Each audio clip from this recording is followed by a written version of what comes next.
Labdien! Labdien, godātie konferences dalībnieki, klausītāji! Labdien arī visiem tiem, kas mūs skatās tiešraidē!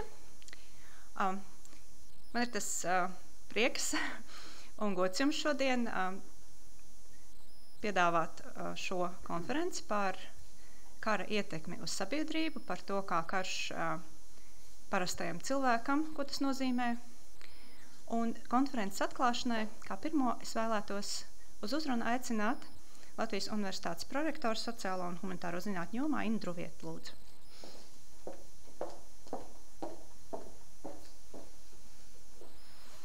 Labrīt, esiet sveicināti.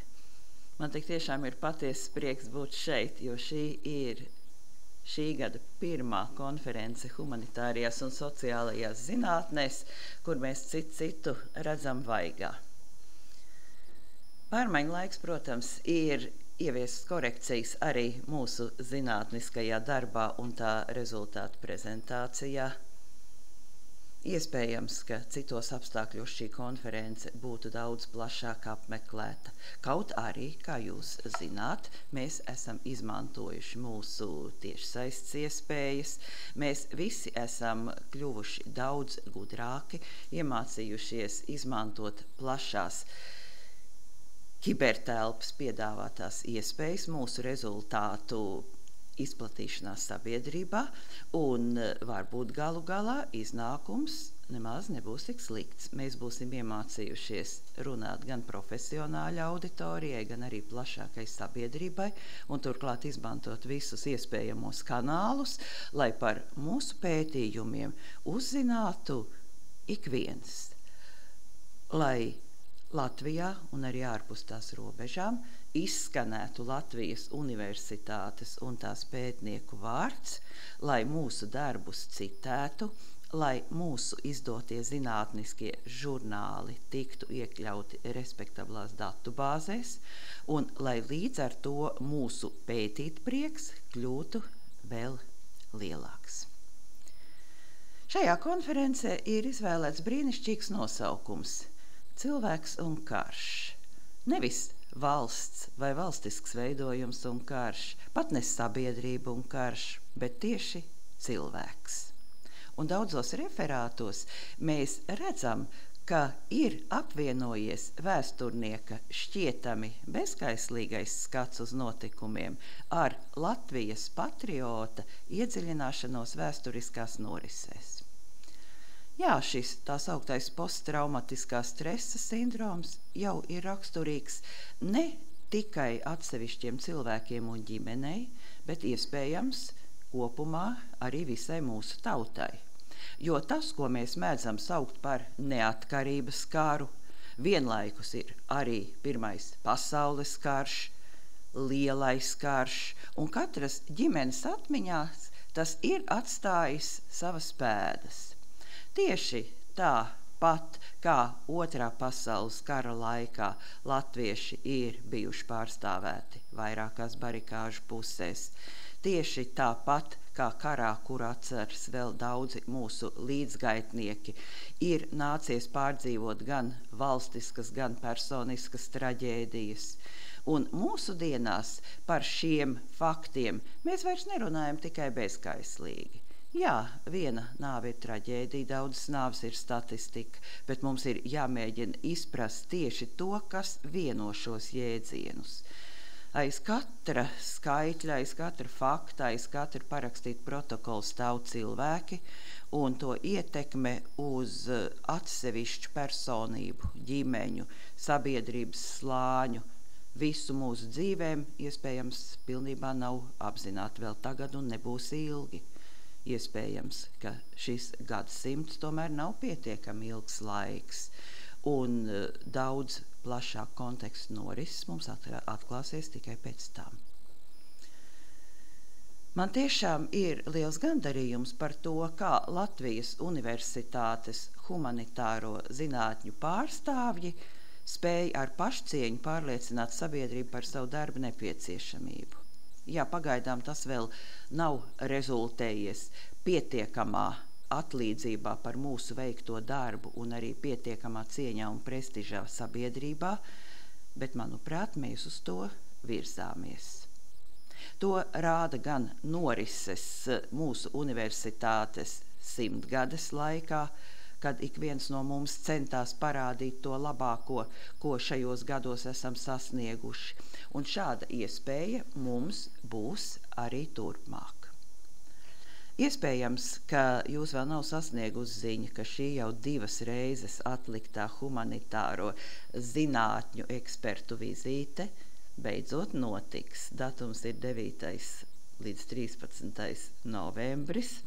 Tiesa gan, vēl joprojām mēs nezinām, vai šī vizīte mums ļaus mūsu ekspertus skatīt vaigā vai tikai ar vismaz 2 datoru starpniecību. Bet mūsu uzdevums ir koncentrētā veidā parādīt ne tikai to, ko esam paveikuši iepriekšējos 5 gados, bet arī to, ar ko šie 2 gadi, kas it kā krīt ārā no šī pārskata perioda, mūs ir bagātinājuši. Un tādēļ mums nāksies atrast labāko veidu, kā dažās minūtēs pārliecināt cilvēkus, kas iespējams Latvijā nav viesojušies par to, kas mēs esam, kāpēc mēs pētām noteiktus jautājumus, kā iekļaujamies starptautiskajā apritē. Darbs tātad tikai turpinās. Un šī konference, kas skar tematu, kas ir aktuāls visai Eiropai, varbūt visai pasaulei, varētu būt viens no tādiem atslēgas notikumiem, kas parādītu, ka Latvijas universitātē norit nopietns darbs, mēs esam pasaules līmenī un par to, protams, arī pārliecināt citus. Lai šī konference visiem ir veiksmīga un iedvesmojoša, lai šīs konferences atziņas izdodas ieterpt ne tikai zinātniskā, bet arī populārzinātniskā formā. Un vēlreiz liels paldies, ka tiekamies klātienē. Paldies, ka esam pierādījuši, ka Latvijas zinātnieki spēj pārvarēt pandēmijas izaicinājumus un spēj veikt savus pētījumus jebkuros apstākļos. Lai jums veicas! Paldies!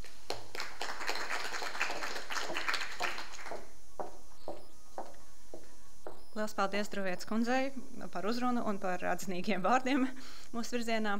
Un, kā jūs redzat, konferences ekrāna noformējumā, jūs šeit redzat divus logotipus. Šī konference notiek Latvijas vēstures institūtā, tātad ietvaros īstenotajā fundamentālo un lietišķo pētījumu projektā Sabiedrība un karš. Un tādēļ mums ir savā ziņā šajā konferencē 2 mājas tēvi, organizatoriskais mājas tēvs un, tā teikt, saturiskais no projektu viedokļa. Un, kā nākamo uzrunu, es gribētu aicināt mūsu organizatorisko mājas tēvu, Latvijas Universitātes Latvijas vēstures institūta direktoru Gvido Straubi. Paldies un labdien, godējumā prorektors kundze, profesori Jākapsson, dāmas un kungi. Jā, patiešām man te jāatkārtojās, bet tāpat tiešām ļoti patīkams sajūta, ka mēs atkal esam atsākuši savu zinātnisko, akadēmisko dzīvi ar konferencēm, jo man tā liekas, ka normālam humanitāro zinātņu pārstāvjiem, kādi ir arī vēsturnieki, šādas konferences ir vitāli nepieciešamas, lai apmainītos ar domām, lai diskutētu, lai nonāktu pie kaut kādas jaunas patiesības, jaunas kvalitātes savos pētījumos, jo tikai tādās labās, interesantās diskusijām un strīdiem, korektiem strīdiem pilnās konferencēs mūsu zinātne var attīstīties. Un, mums jāņem vērā dabiski mūsu mazā zinātnieku kopiena, kas ir tomēr ļoti maza. Un šāda konference dabiski ir tā vēl viena iespēja būt kopā, runāt un diskutēt, nevis sēdēt katram savā mājā pie rakstām galda, arhīvā, pie dokumentiem un nodarboties ar tādu, zināmā mērā, pašapmierināšanos ar šo faktu vākšanu. Tie jādod arī gaismā, un konferences ir ļoti vajadzīgs, un tāpēc liels prieks, ka atkal šī dzīve ir atsākusies, kas bija gan izvēl uz pusgadu pamirusi. Otra lieta, es gribētu dabiski pateikt vislielāko paldies profesoram Jākapssonam, kurš jau daudzus gadus ir ļoti aktīvs, gan kā pētnieks, gan kā publicētājs, gan arī kā pētniecisko komandu veidotājs, un arī šis projekts, kā mēs redzam, ir viņa paspārnēja, viņa vadībā un viņa šī aizrautība ar tēmām, kas ir aktuāli šajā konferencē. Tātad Pirmais pasaules karš, neatkarības karš, kā prorektors kundze arī norādīja, ir tā lieta, ko viņš pats ir izpētījis un kurā viņš ir ierāvis, ievilinājis, iemānījis ļoti lielu skaitu jaunu pētnieku. Un līdz ar to ir tas prieks, ka šī tēma pētnieciskā ziņā kļūst arvien dziļāk un dziļāk, jo te patiešām strādā ļoti daudz apdāvināti cilvēki, un līdz ar to ir tāda cerība, ka šis vēstures posms Latvijas vēsturē būs bagātināts ar ļoti labiem pētījumiem, un mēs zināsim daudz ko krietni vairāk, nekā mēs zinājām par Pirmo pasaules karu un par neatkarības karu līdz šim. Tagad varbūt nedaudz vārdi par tā manām iekšējām subjektīvām pārdomām par karu. Jā, karš un cilvēks, un karš bez cilvēka laikam nav iespējams, ir tā ļoti dīvainā lieta ar ļoti pretrunīgiem formulējumiem. Un no vienas puses, mēs atceramies, ko teica lielais militārais teorētiķis Klauzevits, ja, tad karš ir tikai diplomātijas turpinājums, tikai ar citiem līdzekļiem. Līdz ar to it kā jau nekas sevišķi. Tādā pašā laikā karš tomēr ir ļoti specifiska parādība, kas atstāja ļoti lielu ietekmi uz ļoti daudzām dzīves jomām.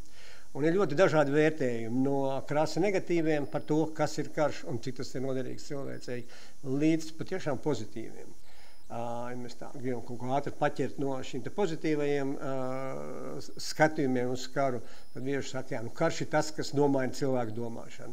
Karš ir tas, kas nomaina tehnoloģijas, ienes jaunas tehnoloģijas, kas attīsta zinātni, kas saistīta zinātnes jomas, tehnikas jomas, kas tiek karā producētas. Bieži saka, medicīna parasti kara laikā spēr ļoti lielu soli uz priekšu, jo tad var eksperimentēt bez tās varbūt necilvēcīgās attieksmes pret pašu cilvēku, viņu īpaši nesaudzējot, ķīmija, fizika un citas lietas šajā laikā attīstās.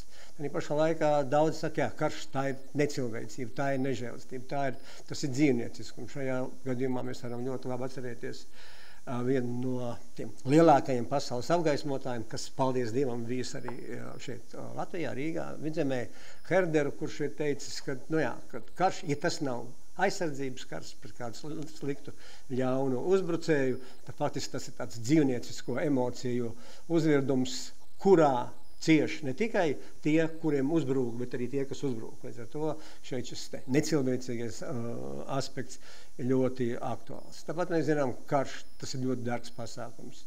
Kā kāds itālis vēl 15.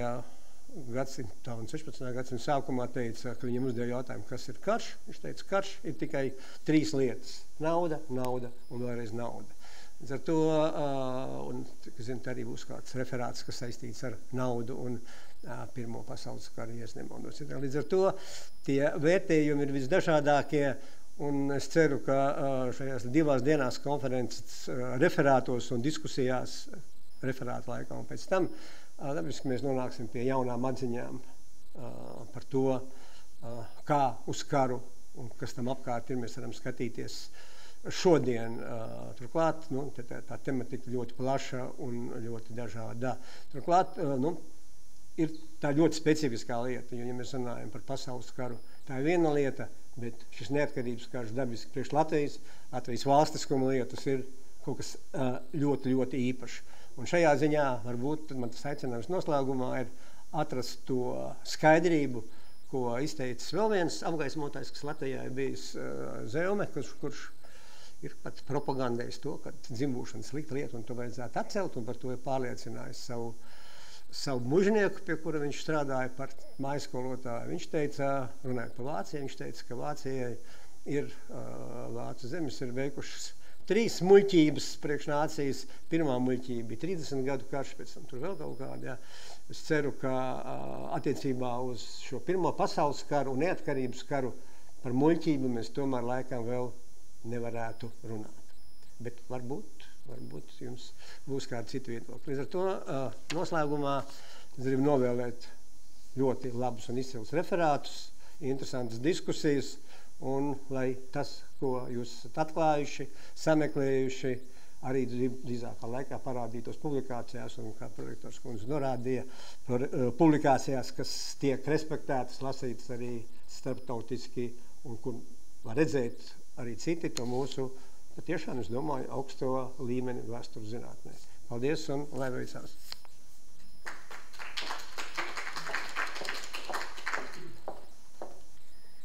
Paldies direktoru kungam. Un kā trešo uzrunāju, es gribētu aicināt šīs konferences saturisko mājastāvu projektā Karš un sabiedrību vadītāju profesoru Eriku Jākapsonu.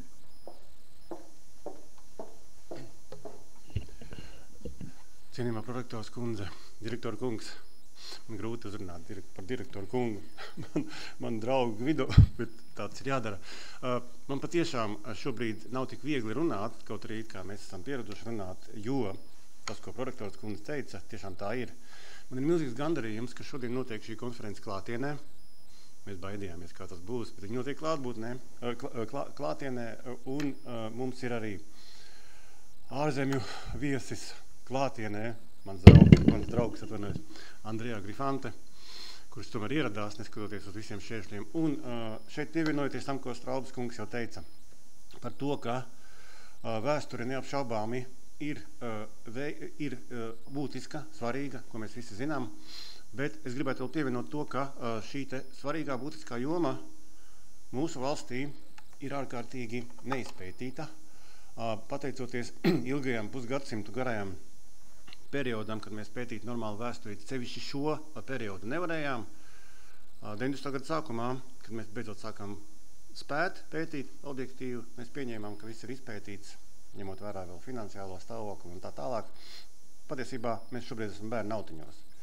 Šī konference lielā mērā ir pierādījums tam, ka mēs varam savienot vēsturi, kura pirmajā mirklī šķiet, ka militāra vēsture, kardarbības vēsture un tā tālāk, ar sabiedrības vēsturi, kas neapšaubāmi tā ir.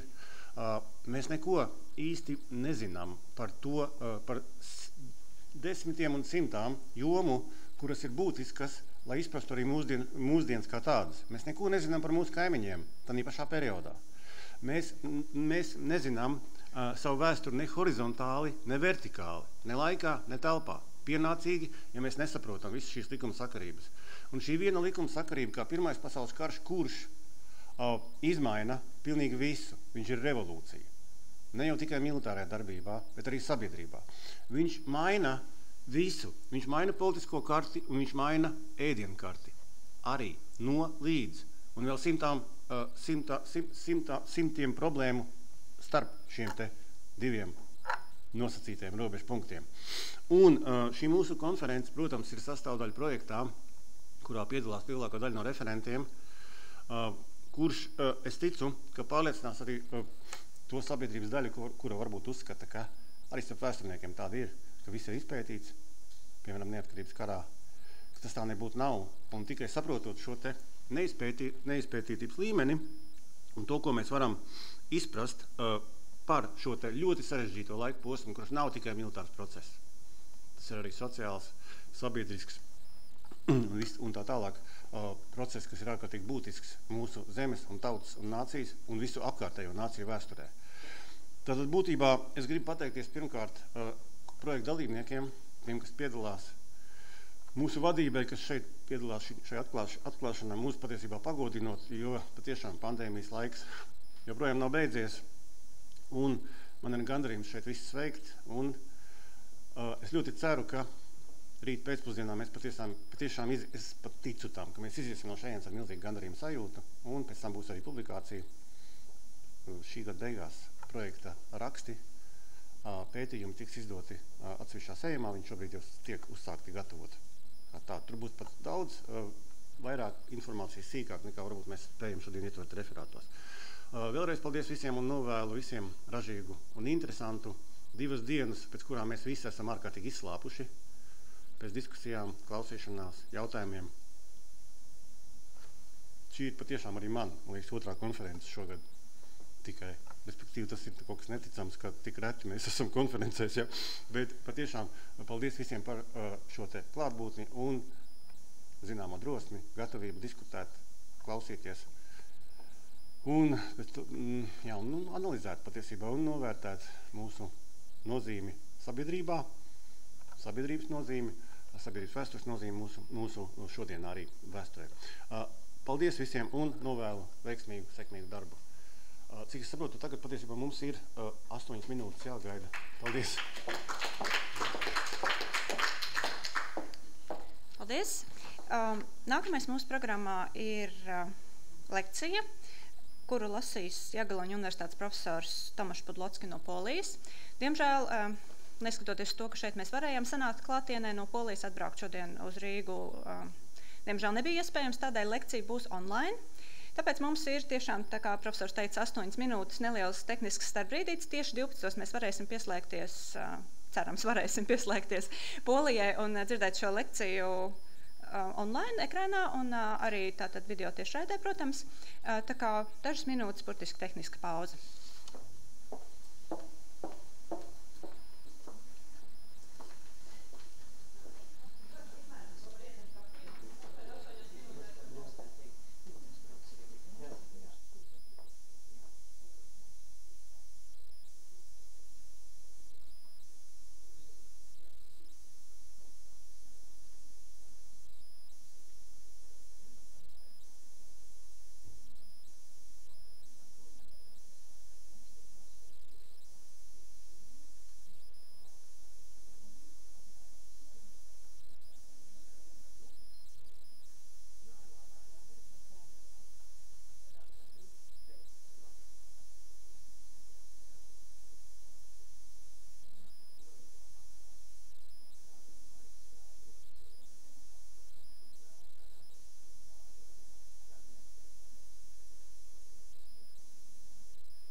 Tomaš, do you hear me?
Ho, ho, who's there?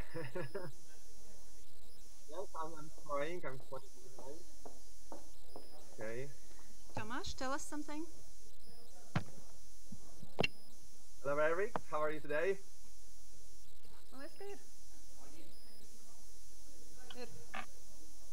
Okay, I think Tomasz, I think we have you on the screen.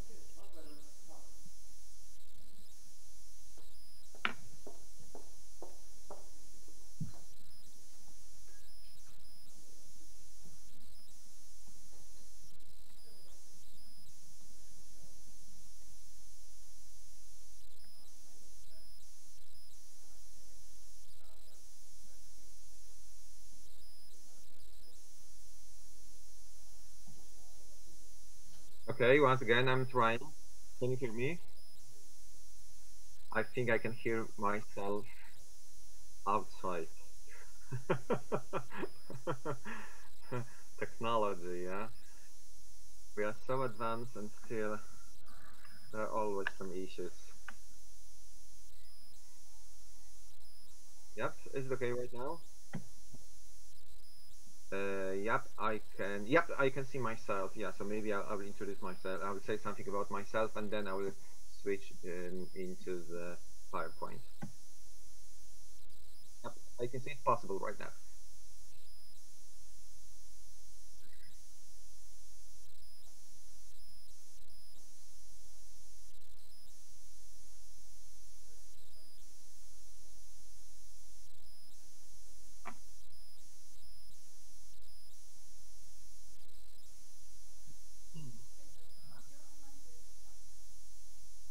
Okay, so officially we can start. Okay, ladies and gentlemen, it's a great privilege to be today with you. Unfortunately, I am not able to be in beautiful Riga. It's one of the cities I have ever been to, but you probably know it better than myself. It's a great honor to be a part of this conference, and I hope I can share with you some thoughts about the topic. So I would like to share the screen. I would like to share the presentation. First of all, I would like to, but before I start, I just wanted to say thank you to Professor Alex Jakobsons and the whole crew for making it possible, for organizing this wonderful event, and I only wish I could be with you right now and to share all these moments. But coming to my topic, and thank you very much that you decided to be a part of it, and that you decided to listen some of my ideas. I would like to tell you something about, here I am. Trauma or opportunity, the Central and Eastern Europeans' experience of the Great War. And I think, let's say, these two starting slides are a very good one, yeah? So let's say at the beginnings, this very famous farewell photos of the people who were leading to the front. And of course, what happened, this is a very small town somewhere in southern Poland of today, Gorlice, after invasion, yeah? So let's say, I think it's a typical common experience. Okay, so I'd like to start with Pierre Bourdieu's theory of symbolic power. Today, of course, there are probably people in this very room much more advanced, much more cleverer, and much better than myself. But I just wanted to stress maybe some cliche, but I think it's important that we should realize that language communication are very important and had the power to influence the world through influencing the conception about it, including affirmation of difference. And one of the most important point I would like to start with is this affirmation of difference as an outcome of the First World War. About maybe something about the main issues during this lecture. So first of all, I would like to stress the experience of the alien. Yeah, so once again, the difference. Why, let's say, the Central Europeans? But the good question is, can we say only Central Europeans? Well, thinking about themselves and about the others. So once again, changeable aspects towards the others, but once again redefining oneself. Can we say that the others, because we have this opportunity, we have this possibility to witness the others, to experience the others, to have any kind of contact with the others, is only them, but maybe is something more about us. So that is why I would focus much more about social and mental challenges. And sorry that I will be using only mainly examples from Austria and Galicia, but I'm not a specialist, let's say, on Portugal, France, or the Baltic region. You are the specialist, and I do hope so that maybe my ideas would somehow influence. Okay, so maybe before we start, I would like to say something about imaginaries of war, yeah, because this is once again this problem, trauma or opportunity. When we try to go through these images of war in schooling system as well as in the popular culture, I think we can find something typical in common. So romanticize heroic stories of the past, like here in this very famous picture of David. Ancient imagination. Yeah, so the war is a time for great deeds of semi-gods or a kind of superhumans, if you'd like to use a quite popular word from that time, so Nietzsche's word. And of course, these superhumans or semi-gods, future soldiers, future officers, were guided by inflammable providence. So that is why we shouldn't be surprised that people who were brought up in this all ancient imaginaries of war, who were fed up with stories about Middle Ages or war or wars or modern wars, were thought that it would be another good example of this kind of war. And of course, that it would be also a kind of a catalyst for any problems. We know that Europe had faced many problems before, and people thought that all these problems would be very easily solved. So we are starting with something I think very, very common. We all know. So we shouldn't be surprised that at the very, very beginning, almost everything was for the army. Even social democrats in Berlin decided to join, to say, yes, we do support the whole idea, because everybody thought that it would be short, so the war would be short and adventurous.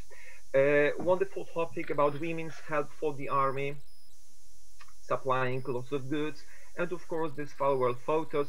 Here you can see my grandfather, who was one of them, who decided to join and who was very enthusiastic. Was he the only one? Schwerere Haubitzen for den Abmarsch. The same story, people greeting soldiers, saying hello and being very enthusiastic. This is a common experience. We know it for the last 5-6 years. There has been done so much research about it on microhistory perspective and in microhistory perspectives. But of course, what is also a kind of a common experience, it was a kind of explaining why it would be easy, why maybe the enemy is not as much important as we could predict it. So of course lots of satirical cartoons. Here we have the satirical cartoons from German perspective or Central countries perspective, Central powers perspective. Yeah, so like here, Peter of Serbia, he's like a small insect. He's funny, small, negligible, irrelevant, very often grotesque. But we have to remember that the enemy or the picture of the enemy in this war propaganda, not only at the beginning, but also later on when the problems appeared much sooner than everybody expected, the enemy was also dehumanized. Yes, we are great, we can do it, we are powerful, and the enemy is definitely somebody funny. But of course, year after year, month after month, the pictures of enemy also changed. Sometimes, and I think one of the best examples is, of course, William II of Germany, who was one of the most popular figure in Entente powers propaganda. It was this enemy who is great, who is powerful, who is dangerous. Yeah, look at these pictures. We have plenty of them. William, who had declared himself as a very peaceful prince, or a prince of the future peace, was portrayed in this propaganda as atrocious, a preternatural, or inhuman. So what we have to do, not only laugh at him, but in this case, we have to do everything to stop such a horrible creature, yeah, who is, as a matter of fact, an envoy of, yeah, can we say that he was an envoy of the god, as the French would like to say over here?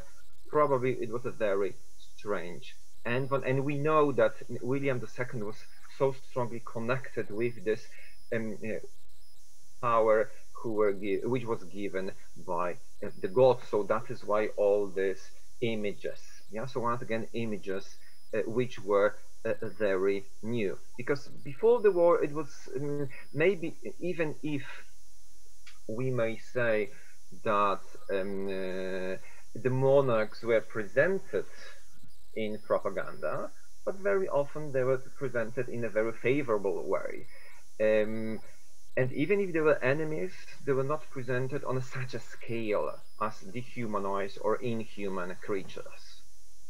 So what we can easily notice, there's a new language, there's a gigantic new language which was put into the practice since summer 1914. And another examples, we have to be united.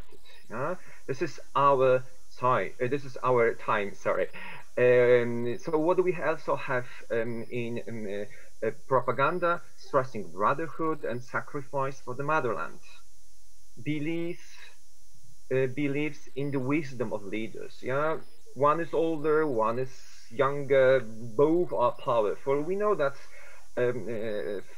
Francis Joseph would never hire such a gigantic tool, but here he looks like another semi-god. If there were troubles, because these troubles appeared very soon from Central Powers perspective and Entente perspectives, these troubles were explained in propaganda as only temporary. Yes, they know they are guided by providence, and definitely they are chosen to lead us. Of course, when we are thinking about the new language, we have to be aware of the role of censorship and filtering information. Okay, you are absolutely right, stressing that even before the war, we can have a lot of wonderful examples of censorship. Austro-Hungary, Russia, Prussia are the empires with very good examples of that, but still not on such extent. People were not so strict on so many levels. So for the very first time in history, we can see such strong and omnipresent propaganda. And of course, people who were living, who were experiencing the war, they desperately needed any kind of help, mental help. That yes, it is worth fighting, it is worth suffering, because there is still something behind. But of course, these imagined pictures, imagined slogans, this is one thing. And everyday reality, it was of course something different. And of course, what do we have? What is a common experience, especially for the people from Austria and Galicia and other regions? Shock of the failure. The conference is much more about the Baltics, and of course the Baltic people, whoever is hidden by this very broad term, knew it much better. But for the Poles, the word Moscow, so Russian, it was a kind of a figure which was the worst and the most terrible. And here we have a kind of quotation from the memoirs of the epoch. So these stories on Cossacks, these stories of Russians, these stories of the barbaric hordes from the east, always invading us, always making troubles, and since the 17th century, troublemakers. And of course, people, let's say, in the Kingdom of Poland, people in Galicia, people in the Baltics, they were aware that the Cossacks and sometimes Russians could be very good examples of the alien of the other. Of course, this every other. And of course, you can see bloody spectre feeding on human blood and agony. And this is in memoirs, so probably this is something which was very strongly rooted in people's mind by stories. Yeah?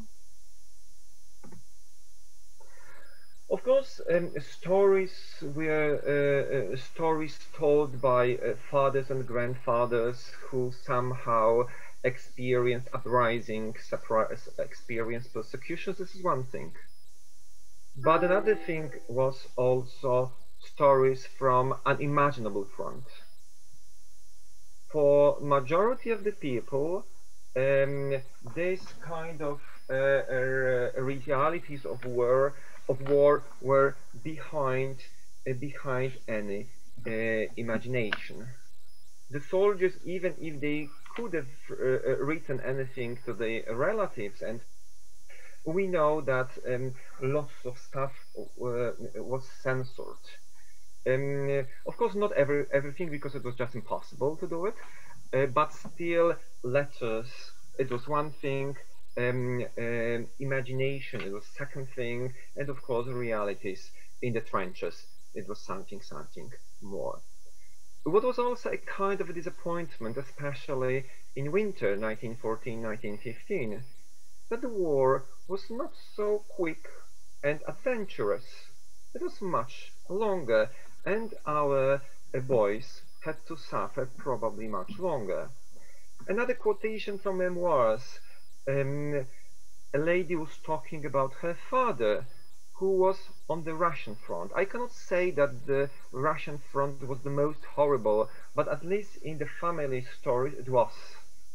But what was much more intriguing, what was much hard, that father was not speaking about it, and the children were not supposed to ask questions about his war experience.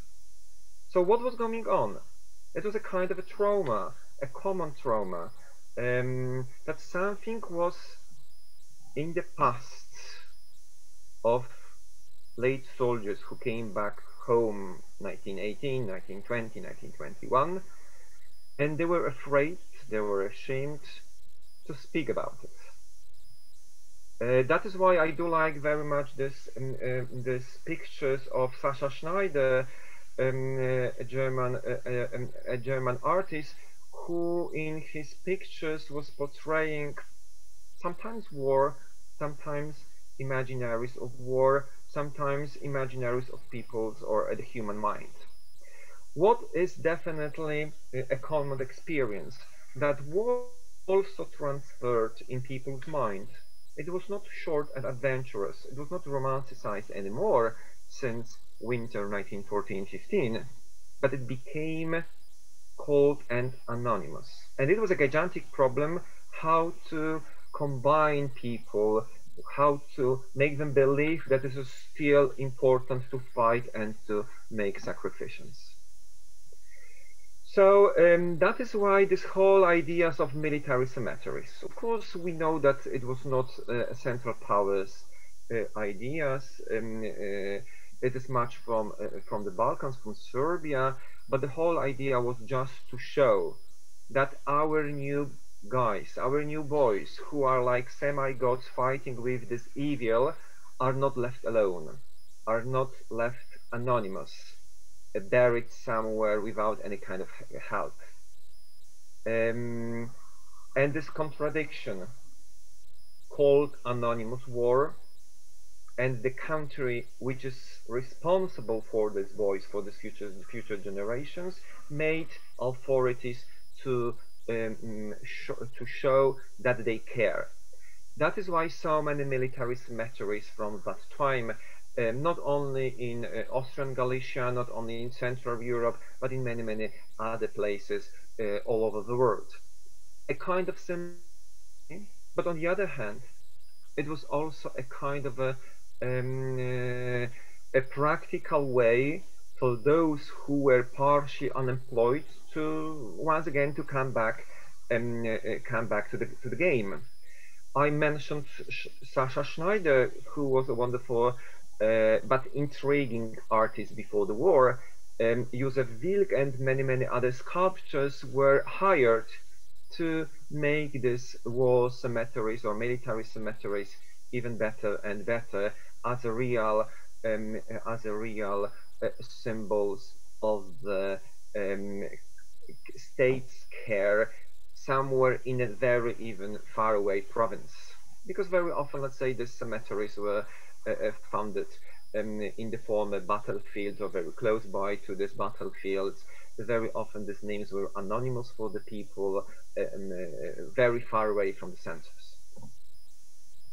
Can we say that the Austro-Hungarians, whoever is hidden by these terms, there were so many nations, so many ethnic groups, were still united? Once again, disappointment. The Russians are coming in fall 1914, and lots of people decided to fly away. Partially, this action was organized by the country, partially it was done by the people who were just afraid of the stories of the Russians coming, etc., etc. So, flood of fugitives in central Austro-Hungarian provinces. What happened that the state is not prepared. There are horrible conditions. People aimed to leave out the trains in this station or another station are left alone. Very often the locals are not happy. The Czechs, the Moravians, the Austrians are not happy to take these people, to host these people, because there's lack of food, there is a lack of money, there's a lack of work. So they are putting a pressure on the railway authorities or another authorities to get rid of that problem out of this very spot and to transfer these trains even further and further. So what we can see that the Galicians, so the Poles, Ruthenians, Ukrainians, Jewish, and whoever was living in this territory had a feeling to be treated as subhumans. The only crime they did, it was that they were refugees.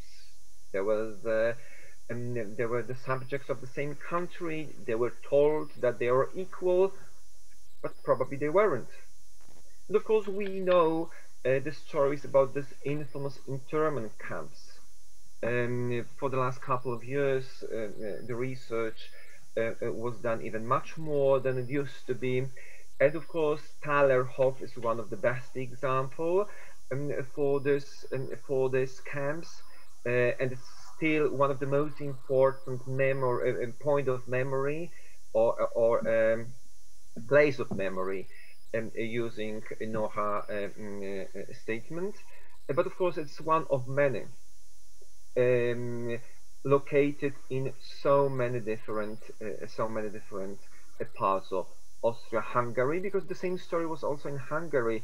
The Hungarians were so shocked with so many refugees.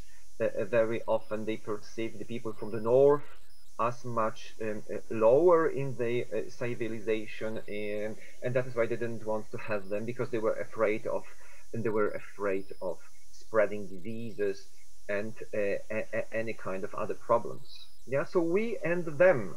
But we and them is not only we and the enemy from outside, but very often we and them there are lots of these differentiations within the countries. And I think we can find also very similar examples when we try to look at the problem of the Russian Empire.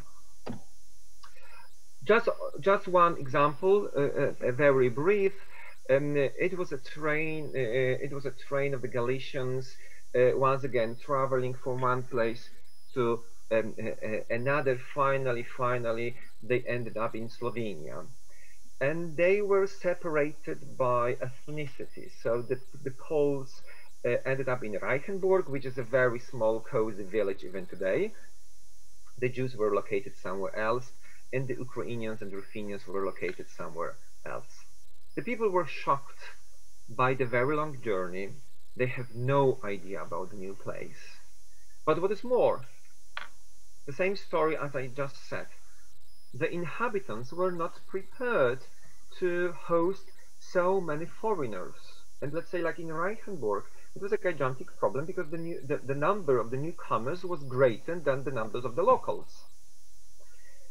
So how to provide houses, work, food, if it's not enough for us? And this is already November, and with all respect to my colleagues from Slovenia, even November in Slovenia can be not so hospitable. If we think that the people who were refugees were always, I know, a kind of angels, very miserable, and only willing to wait, and they were very peaceful, so of course they weren't. They were just people shocked, angry, bitter. So that is why we also have examples of misbehavior of these Poles who ended up in Reichenborg. It was easier if you were a person of significance, a clerk, teacher, a priest. It was easier in this case for the Catholic priest because we have some memoirs from the Catholic priest perspectives of Slovenians and Polish ones. These priests used this situation also to travel here and there. But can we say that a typical worker, a typical craftsman, had any possibility to travel here and there just to look around and to experience a bit a beautiful landscape of the region? And of course, somehow it was solved. Somehow the whole situation went through till May 1915. Because still the Slovenians, or the locals, maybe it's better to say the locals, somehow cooperated because they didn't have extra problems. Extra problem appeared in May 1915, so a new war.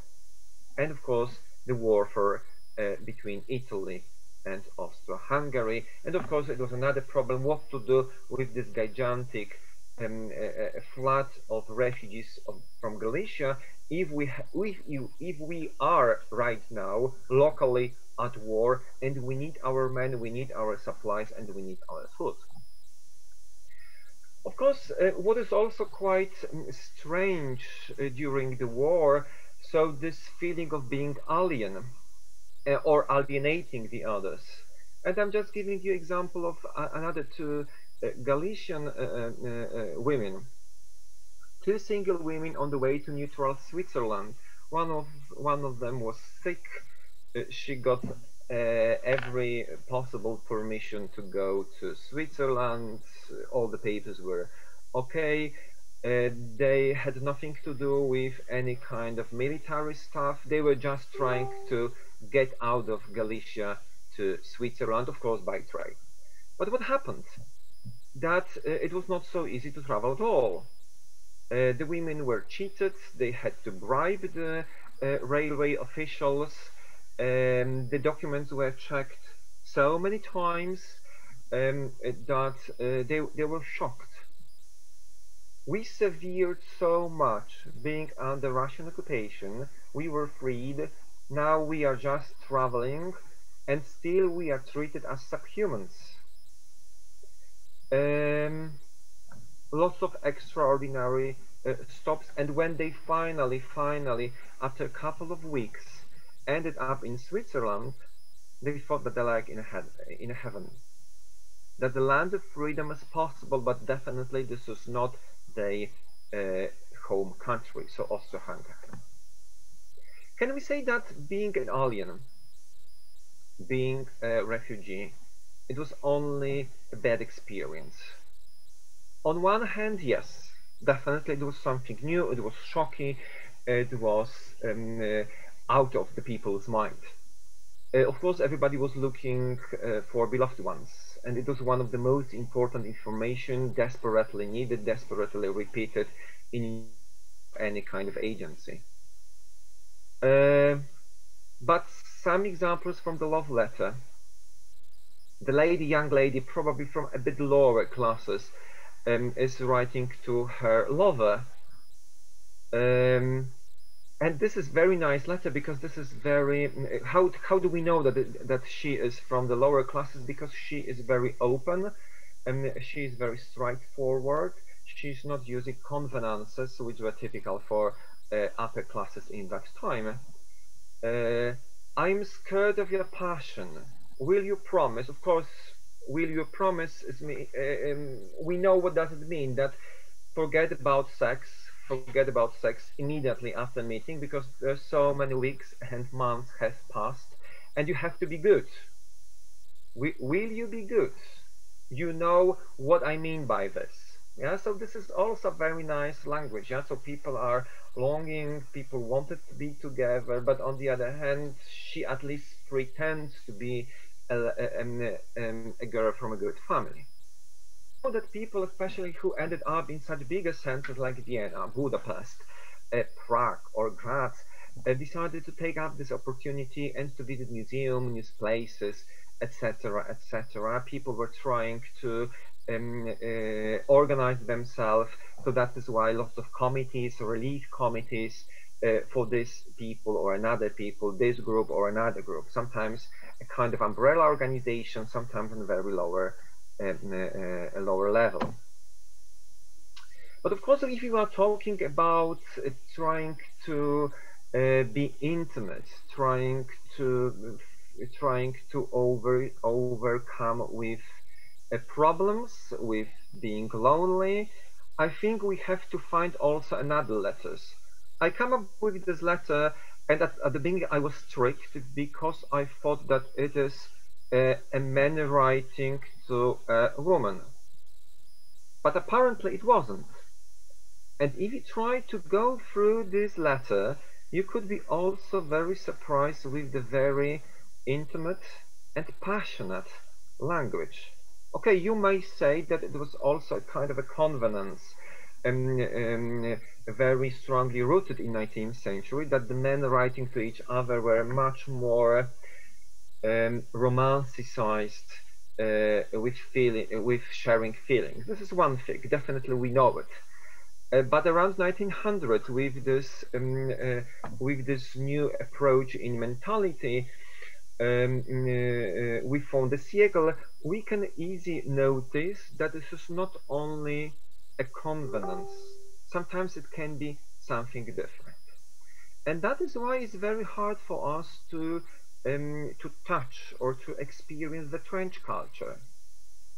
There are lots of good books right now about the trench cultures, and especially soldiers. Yet, of course, soldiers only how to fight with boredom, how to fight with horrors, how to fight with problems of being lonely.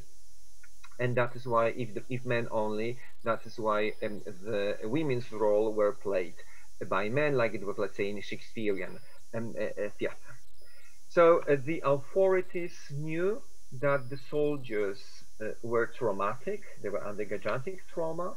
They felt being left alone. That is why it was this gigantic desire for closeness.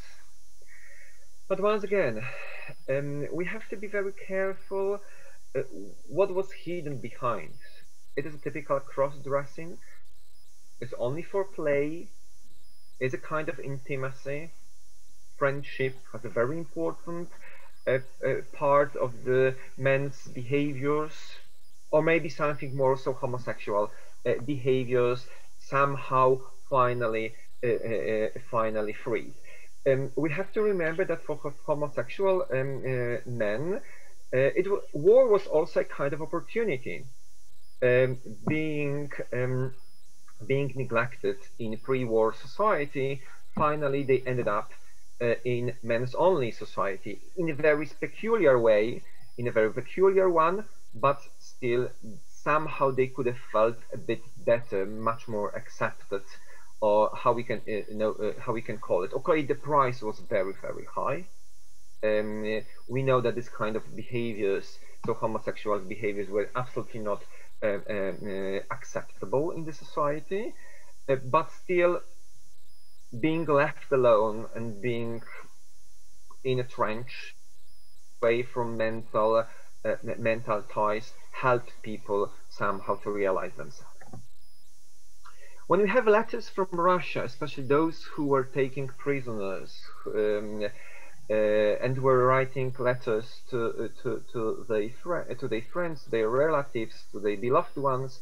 We have regular motifs, and I think this is not the Galicians writing. They're not only, let's say, the Slovaks writings, but of course probably the people from the Baltic states were also had the same experience. Yeah, so whether problems with mail delivery, homesick, health, well-being, current issue. Yeah.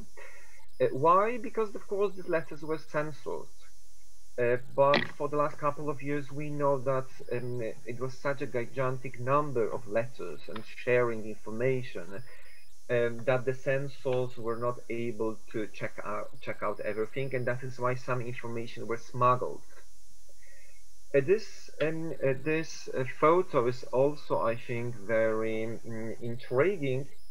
It shows something which was not typical before the war. Maybe from lower classes perspective, it happened, and maybe it had happened much more than we think.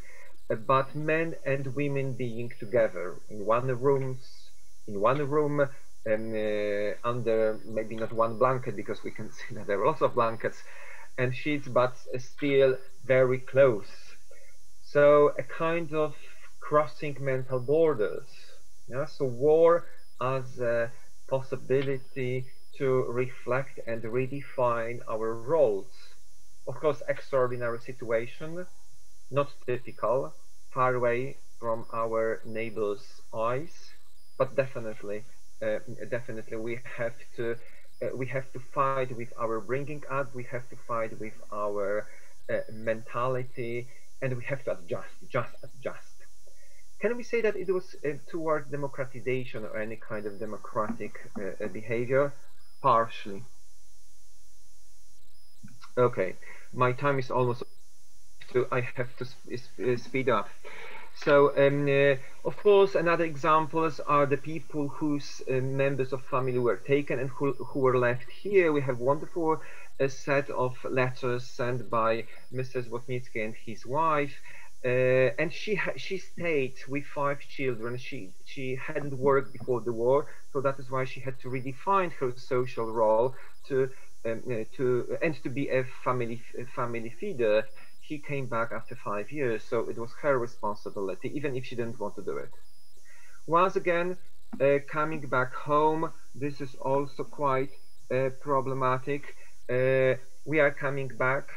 But what happened with our hometowns, our situation, our villages? So shock of destroy, and of course it was not the one. Guys, unfortunately I'm going a bit faster because I thought that I would have a bit more time, but unfortunately Zoom is very, very limited for us. The behavior of our army.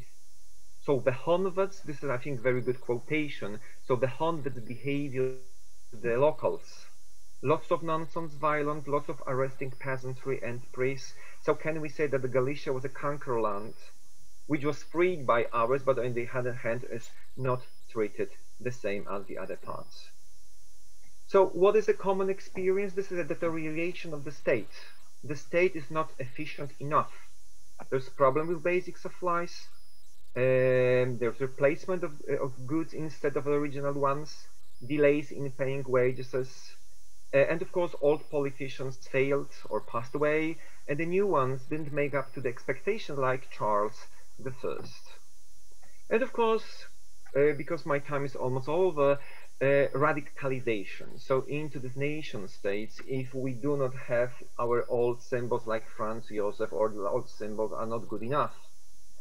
Independence in November 1918 didn't solve so many problems. The war was still on, and we know that in Central Eastern Europe the war didn't end in November.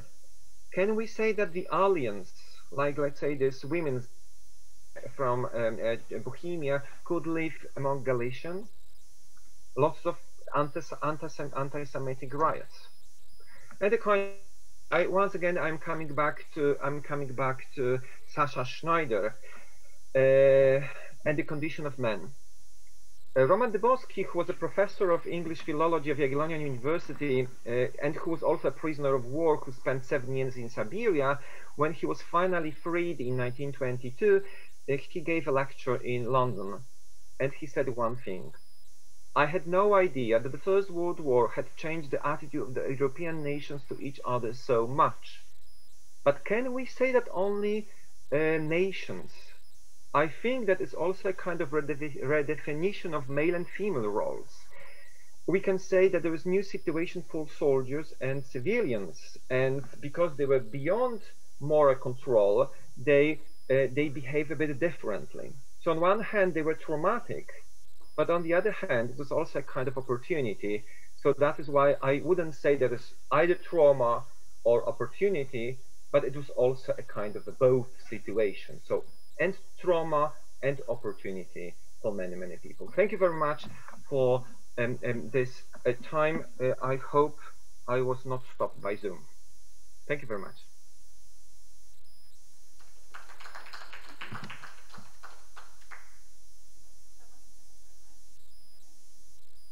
Yes, I can hear you still.